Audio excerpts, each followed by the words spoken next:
And the Oscar goes to Je Jung-yoon.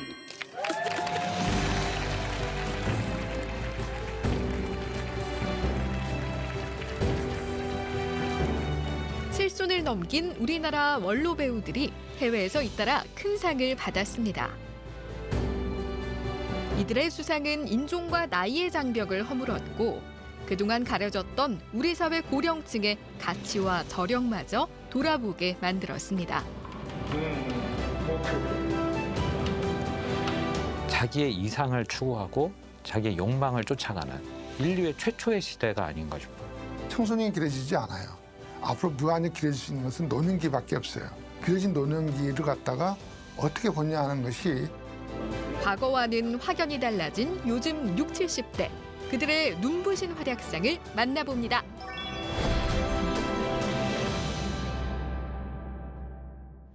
우리는 깐부잖아. 깐부끼리는 네 거 내 거가 없는 거야.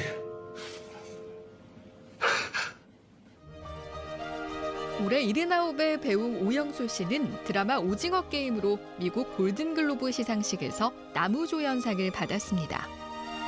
한국 배우로는 최초입니다. 네, 오영수 배우는 오징어 게임에서 001번으로 참가했던 오일남 역할을 맡았는데요. 처음에는 또 병에 걸려 있고 매우 나약한 존재로 보여지지만 나중에는 줄다리기 게임을 또 승리로 이끄는 그런 주체가 되기도 하고 극적인 반전을 갖고 있는 비밀을 갖고 있는 인물이기도 하죠. 앞서 배우 윤여정 씨 역시 영화 미나리로 미국 오스카에서 여우조연상의 영예를 나는 것은 물론 세계 각국에서 50여 개의 트로피를 들어올렸습니다. 윤여정 배우가 맡았던 순자 역할은 1980년대 이민 바람이 불었을 때 아메리칸 드림을 안고 딸이 먼저 미국으로 갔을 때 베이비시터를 하기 위해서 뒤늦게 이역만리 타국으로 떠난 할머니 역할을 맡았습니다. 일반적인 할머니들과는 조금 다른 부분이 있었죠. 요리도 좀 잘 할 줄 모르고 프로레슬링을 즐겨본다든가 또 화투를 또 손주들에게 가르쳐준다든가 해외에서 한국 영화와 드라마의 위상이 높아졌다지만 세계인의 찬사가 젊은 주연 배우보다 70대 노배우에게 향한 이유는 어디에 있을까요? 우리나라 같은 경우 주조연이 너무 엄격하게 분리되어 있고 스타라고 하면 젊은 스타를 중심으로 해서 구성이 되지만은 해외에서는 이미 연기상이라는 거는 결국 오랜 동안 숙련된 연기 그 자체에 초점을 맞추기 때문에 오히려 더 진가를 인정을 받고 높이 평가를 해준다라는 점이 다른 거죠. 70대 노배우들이 거둔 쾌거에 국내 대중도 열광했습니다.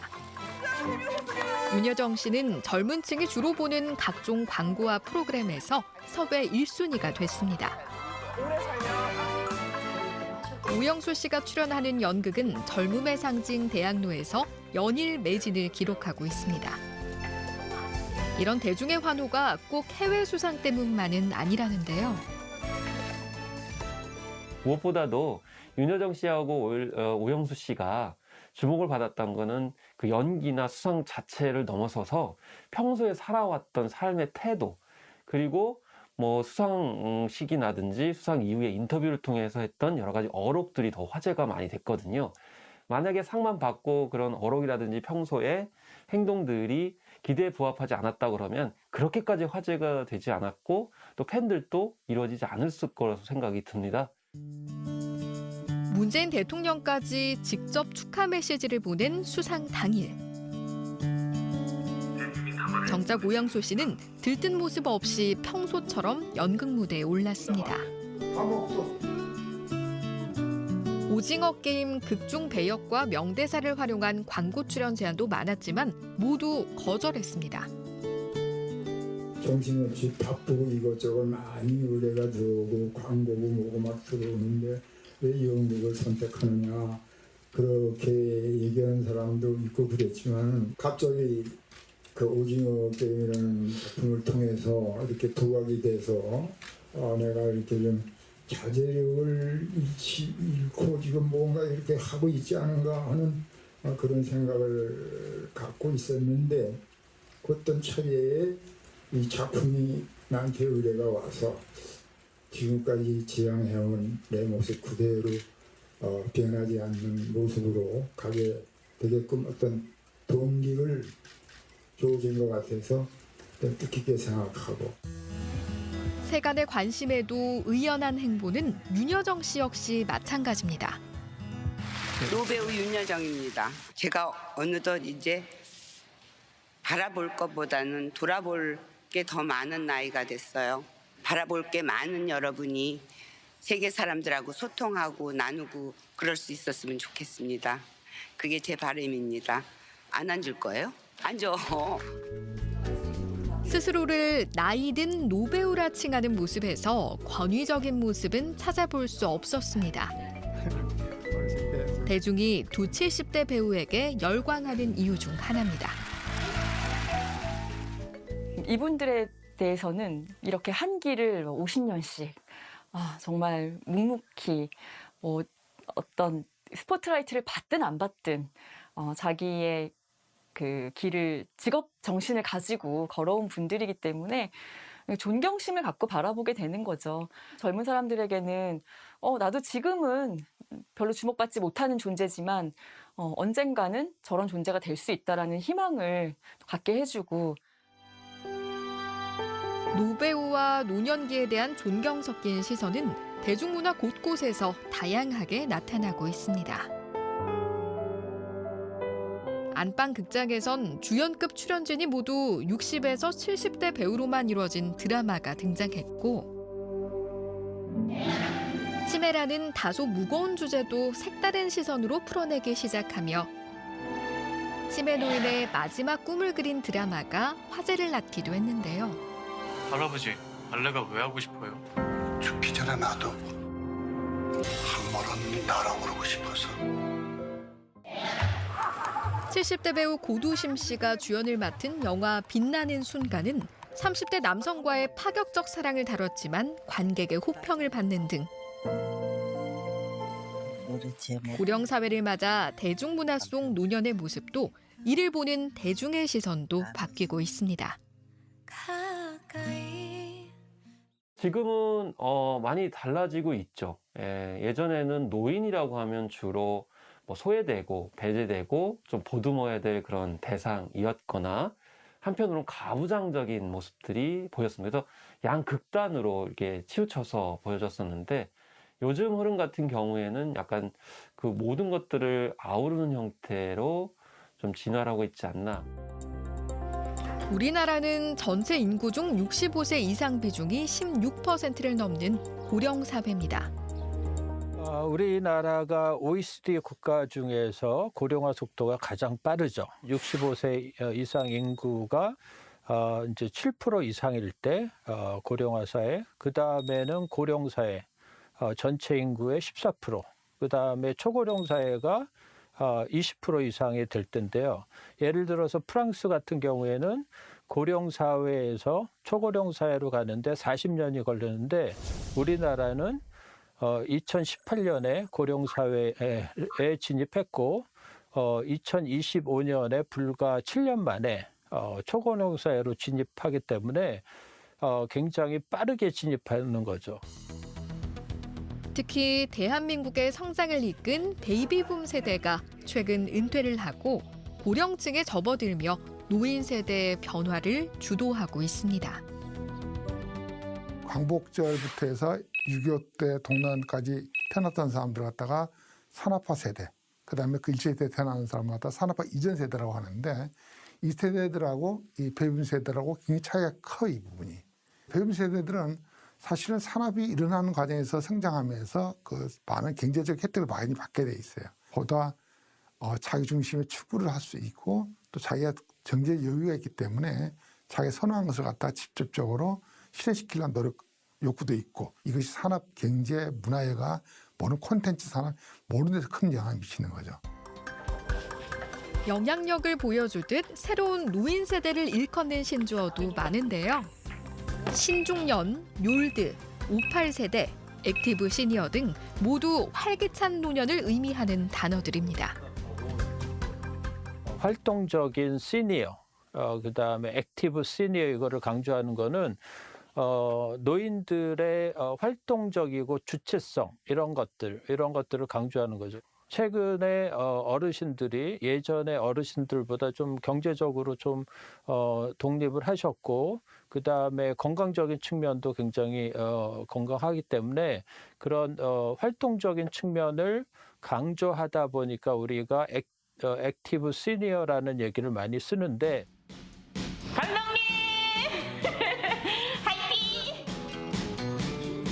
이은진 씨는 자타공인 액티브 시니어입니다. 다부진 체격하며 힘차게 운동을 즐기는 모습까지 나이를 가늠하기 힘들 정도인데요. 나이는 71살이 됐네요, 올해.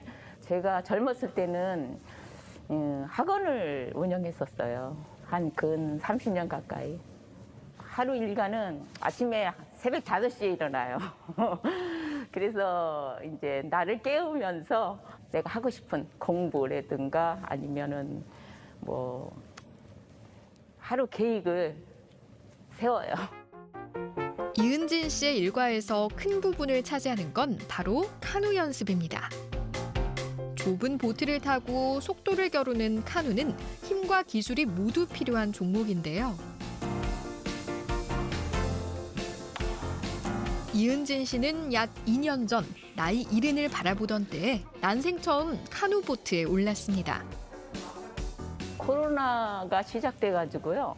모든 것이 멈췄잖아요. 아무것도 할 게 없더라고요. 근데 어느 날 매일 구경만 하던 저희 집 앞에서 저 카약 연습장이 잘 보이는데 감독님 여기 선수들 타는 이런 배도 나 타고 싶은데 제가 저 좀 레슨 좀 해주면 안 되겠냐고. 이건 젊은 친구들도 굉장히 어려운 난이도가 있어서 무조건 안 된다고 그래서 네 마지막 도전인데 꼭 한번 안 될 때 안 되더라도 타보고 싶습니다. 젊은 사람들도 한 20몇 킬로씩 타면 막 중간에 막 탈진하고 그래요. 나이 그렇게 드시고 하시는 분들은 유럽에서는 많이 봤는데 한국에서 처음이고 그래가지고 이제 특히 이제 문화적인 차이가 있으니까 하지 말라고 했던 건데 자기 인생이 뭐 마지막 도전이라고 그러는데 거기에 내가 그럼 한번 해보시라고 한 거죠. 오케이, 과감하게, 좋아. 꾸준한 연습으로 실력을 쌓으면서 이제는 주변의 응원을 한몸에 받고 있습니다. 이와 함께 이은진 씨의 일상도 변했다는데요. 달라진 건 너무 많죠. 360도 바뀌었어요. 첫째, 오늘 이렇게 인터뷰를 한다라는 것도 달라졌고 또 두 번째, 제가 건강해졌어요. 저의 몸이 64kg였는데 이 카약을 하고 14kg가 빠졌어요. 그러면 성공한 거 아니에요? 그리고 첫째, 모든 면에 자신감이 생겨요. 하면 된다. 나는 할 수 있다. 이은진 씨는 카누를 타기 시작하면서 신체적 건강뿐 아니라 마음까지 한층 젊어진 것 같다고 말합니다. 대부분의 노인 세대처럼 평생 가족을 위해 앞만 보고 달려오다 처음으로 도전과 성취의 재미를 알게 된 겁니다. 저가 굉장히 바쁘게 살았어요. 아이들 둘을 이제 키워야 되는 그런 형편이었기 때문에 일만 했던 것 같아요. 근데 이제 나이 70이 가까워지니까는 우리 손녀딸들을 내가 못했던 거를 계속 뭐 테니스도 가르치고 내가 계속 걔네들을 케어하면서 니네들만 한 게 아니라 나는 늦었지만 지금이라도 좋다. 그래가지고 시작한 게 이런 시너지 효과가 나지 않았나. 물론 운동만이 액티브 시니어의 전부는 아닙니다. 여기 세 분도 또 다른 액티브 시니어로 주목받고 있다는데 무얼 하는 걸까요? 나이 들어서 고생하지 않으려면 돈이 있어야 된다. 노후 자금이 있어야 된다. 뭐니 해도 머니가 최고다. 건강 잃고 정신 차려봐야 늦지요. 그래서 오늘은 건강 여행 좀 합시다. 하와이? 그건 뭐예요? 하루 종일 와이프만 졸졸 따라다니고. 노년층이라면 공감할 만한 주제의 영상들인데요. 영상을 만든 이들은 70대 시니어 유튜버로 유튜브 채널을 함께 운영하며 동년배에게 도움이 될 만한 각종 정보를 전달하고 있습니다. 사실 세 사람은 50년 지기 친구 사이라는데요. 우리가 경복고등학교 동기동창, 그리고 서울상대 동기동창, 친한 사이이기 때문에 우리 친구들한테도 좀 더 좋은 영향력, 선한 영향을 주는 그런 이벤트를 만들어 보자. 그래서 뭐 하지? 나 그럼 유튜브 한번 해보자. 다 한다는데. 모두 각자의 분야에서 인정받으며 승승장구해온 세 사람입니다. 그동안에 쭉 공직 생활했습니다. 한 30여 년간 했고요. 마지막은 이제 건설교통부 장관으로 제가 그만뒀습니다. 마지막 한 20년은 미국계 기업에서 한국 그 경영을 맡아가지고 오랫동안 일을 하고 은퇴를 했습니다. 종합상사 출신이고 그 이후에 이제 개인 사업을 운영을 하고 또 한국 진출한 일본 기업의 사장 회장도 역임을 했어요. 그걸 하고 은퇴 후 한적한 노후를 보낼 수도 있었지만 평생 쌓은 경험을 알차게 쓰고 싶었다는데요. 그래서 고수, 도사, 달인이란 이름의 유튜버로 변신했습니다. 되게 우리가 한 70년 정도 사니까 되게 그 모든 일에 대해서 어느 정수를 느끼잖아요. 그래서 각자 뭐 달인도 되고 싶고 도사도 되고 싶고 고수도 되고 싶은데 각자 그런 희망을 가지고 그래서 이제 그 이 고수, 도사, 달인이라고 이 이름을 적었는데 누가 고수고 누가 달인이고 누가 도사인지 저희 시청자 여러분한테 한 번만 소개 좀 해주세요. 들고 와서 제가 고수가 되고 제가 도사가 되고요. 도사가 되고 달인입니다. 영상으로 다루고 싶은 주제는 많았지만 노년의 고민과 불편을 덜어주는 데 중점을 두고 있습니다. 시니어들이 옛날 얘기 많이 하니까 옛날 얘기 좀 하고 또 우리 요즘 세상 사는데 궁금한 게 많은데 뭐 서로 공유하기 어려우니까 세상 사는 이야기를 테마별로 한번 나눠보자. 그다음에 이제 시니어도 세상이 바뀌니까 앞으로 세상이 어떻게 바뀔 거다 하는 데 대한 정보도 좀 드리자. 그러니까 과거, 현재, 미래 이 세 가지를 골고루 다뤄보자 이렇게 정했습니다. 한마디로 얘기하면은 시니어들이 관심을 갖고 필요한 정보를 우리가 최대한도로 이렇게 공급을 하자. 그게 즐겁고 보람있게 뭐 이렇게 볼 수도 있죠. 작년 7월부터 매주 한 편씩 영상을 올렸는데 유독 인기를 끈 주제가 있었답니다. 요즘 우리나라가 디지털화되잖아요. 그러니까 시니어들이 제일 힘들어하는 게 아마 휴대전화 만지는 거 아니면은 어디 물건 사러 갔을 때 키오스크 만나가지고 고생하잖아요. 이제 그런 부분에 대해 설명해 드리는 게 관심도가 제일 높은 것 같아요. 그럼 선생님들도 그거 하나씩 해보시면서 이렇게 설명을 해주시는 거죠? 그렇죠. 예. 배워가시면서. 예. 자신들도 쉽지 않은 기술을 공부하며 애쓴 결과 시니어 유튜버 경진대회에서 대상을 수상하기도 했습니다. 선의로 시작한 유튜브 활동에 세 사람의 일상 또한 즐거워진 건 보너스. 이걸 하다 보니까 즐거움이 많이 생겼는데 그다음에 모임에 가면 주 화제가 고도달 화제예요. 그게 우리 굉장히 즐겁습니다. 이것 때문에 그 잘 못 보던 사람들인데 연락 받는 경우 많아요. 심지어는 뭐 해외에 있는 친구들도 진짜 몇십 년 만에 야 자네 얼굴 봤다 뭐 이래가면서. 무엇보다 가족의 관심과 응원만큼 뿌듯한 게 없다는데요. 그렇지. 여러분들 처음에는 가족들이 그렇게 생각했죠. 이거 안 하던 짓 왜 해? 그래서 이 걱정을 했던 것 같은데 이제 서로 아이디어도 주고 옆에서 잘못된 거 이거 잘 고치라는 얘기도 해주고 조언도 해주고 저희 손자들 그 재밌는 모양이에요. 그리고 자랑스러운 모양이에요. 친구들한테 자랑도 하고 그러는 것 같아요. 네, 최근에 이제 여러 문화예술계에서 시니어 액터나 액트리스, 그다음 유튜버에서 시니어 유튜버들이 굉장히 젊은 세대들의 많은 영향을 주는 거는 이제 긍정적인 측면이라고 생각합니다. 옛날에는 이제 제2의 인생을 위해서 그냥 경제적인 측면만 이제 했다면 요즘은 제2의 인생을 잘 하기 위해서 문학적인 소양도 쌓고 직업적인 능력도 키우고 그래서 좀 희망의 어떤 것들을 이분들의 활동을 통해서 볼 수 있을 거라고 생각을 합니다. 노년의 활력을 일터에서 찾는 이도 있습니다. 권문현 씨는 70을 넘긴 나이에도 여전히 서울 5성급 호텔 지배인으로 활약하고 있습니다. 평생을 호텔에서 근무하다 정년퇴직을 했지만 금세 재취업이 됐습니다. 나이는 1953년생입니다. 딱 70이 된 것 같으네요, 원래. 2013년도인데 그때가 61였을 겁니다.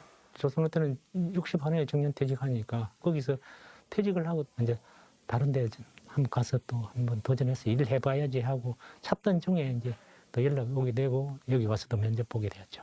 거기서 한 36년 근무한 것 같고 여기도 8년이 넘어섰네요. 퇴직한 권문현 씨를 호텔 측이 스카우트한 이유는 오랜 경험과 연륜에서 나온 그의 업무 능력 때문입니다. 예컨대 속칭 진상 고객을 권문현 씨는 이렇게 부른다는데요. 애정 고객이라고 합니다, 저는. 그 호텔에 관심이 없고 이 회사에 관심이 없으면 잘하나 못하나 터치를 하지 않을 겁니다. 그러나 그분들은 우리 호텔 직원의 관심도 있고 또 다시 이 호텔을 이용할 가능성이 90% 이상입니다. 그래서 저는 애정 고객이라고 호칭하고 있습니다. 눈에 띄는 성실함에 줄곧 특급 호텔에서 근무하다 보니 유명 인사와의 일화도 많습니다. 돌아가신 김대중 대통령께서 몇 년도냐면 70년도 말인가 편지로 써서 저한테 주셨습니다. 추운데 고생하고 있다 그러면서 고맙다 그러면서 사인까지 해서 그렇게 편지에 넣어서 한번 받은 적이 있습니다. 45년을 일했으면 쉬고 싶을 법도 한데 권문현 씨는 오히려 그 반대라고 말합니다. 쉬는 거는 좀 줄까? 한 달도 코로나 때문에 여기서도 한번 쉬어봤는데 너무 지겹더라고요. 제가 또 나이가 있어도 또 일을 한다는 것이 굉장히 즐겁거든요. 평생 직장과 평생 직업의 의미가 희미해지고 있는 요즘 여전한 현역 권문현 씨는 후배들에게도 귀감이 되고 있습니다. 우리 신입 막내동이. 초고령 사회 진입을 목전에 둔 우리에겐 더 나은 노년을 위해 과연 무엇이 필요한지 생각하게 만듭니다. 대부분의 국가에서는 3단계로 살아요. 전업으로의 학생, 또 전업으로의 직장인, 그다음에 은퇴 후의 삶이에요. 아직 은퇴 후에 이 사람들을 어떻게 할 건지 이 부분에 대해서는 어느 나라도 아직까지 제대로 된 답을 만들어 놓지는 못했습니다. 이 3단계 의미 자체가 없어진 거예요. 그럼 어떻게 되느냐? 다단계로 가요. 그럼 다단계로 간다는 이야기는 65세인 사람이 학교를 갈 수도 있다는 얘기예요. 인식의 전환이 필요합니다. 내가 신이 된다는 말을 할 필요가 없는 거죠. 예생이 아니라 인생의 중요한 3분의 1 살아간다 이렇게 생각하시면 되는 거예요. 이 노년기에 좀 더 액티브한다는 측면이 뭐 노동도 할 수 있으면 더 할 수 있고 또 우리가 여러 가지 형태로 사회 참여를 더 할 수 있고 또 문화를 더 지킬 수 있고 이런 부분에서 우리가 더욱더 적극적으로 권장을 해야 되는 어떤 부분이죠. 노인이 행복한 사회는 제도적 뒷받침과 젊은 세대의 인식 변화 그리고 당사자의 용기도 필요합니다.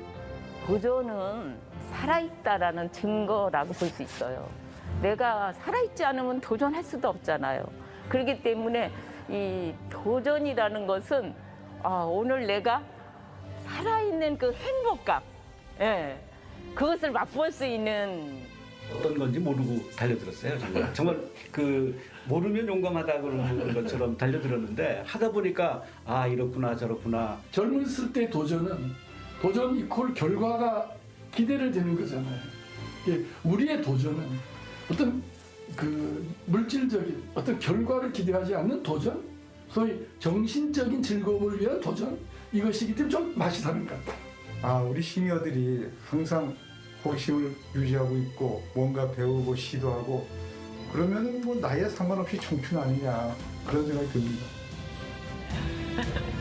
우리나라 800만 고령자의 활기찬 노년을 바라며 모든 액티브 시니어의 멋진 도전을 응원합니다.